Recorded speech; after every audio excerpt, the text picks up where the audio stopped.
बिस्मिल्लाहिर्रहमानिर्रहीम।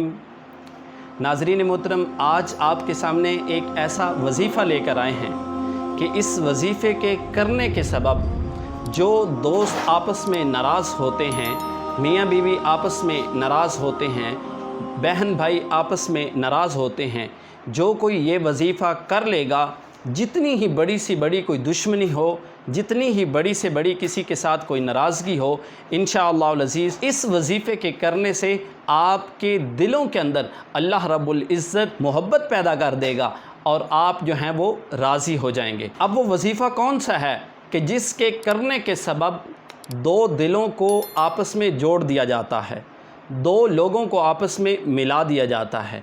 सुनिए और इसे नोट कीजिए कि इस वजीफ़े को किस तरतीब से पढ़ना है।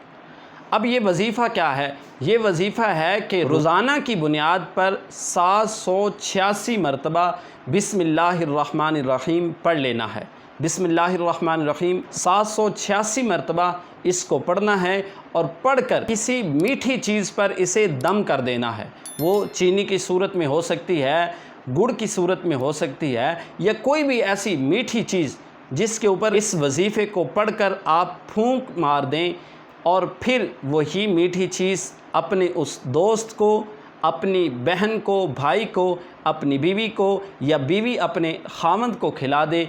इंशाअल्लाह अज़ीज़ नाराज़गी ख़त्म हो जाएगी और मालिक कायनात इस वजीफ़े के सबब आपके दिल के अंदर मोहब्बत पैदा कर देगा। तो दिन के अंदर एक दफ़ा 786 मरतबा कोई एक टाइम मुकर्रर कर ले। सुबह की नमाज के बाद पढ़ना चाहते हैं, किसी और नमाज के बाद भी पढ़ना चाहते हैं तो पढ़ सकते हैं। अव्वल आखिर दुरूद शरीफ पढ़ें और दुरूद शरीफ पढ़ने के बाद 786 मरतबा बिस्मिल्लाहिर्रहमानिर्रहीम पढ़ें और मीठी चीज़ पर दम करें। दम करने के बाद अपने किसी अज़ीज़ को खिला दें। इंशाअल्लाह अज़ीज़ नाराज़गी होगी तो दूर हो जाएगी, दुश्मनी होगी किसी के साथ तो वो दुश्मनी भी अल्लाह रब्बुल इज़्ज़त इस वजीफ़े के सदक़े उसको ख़त्म कर देगा।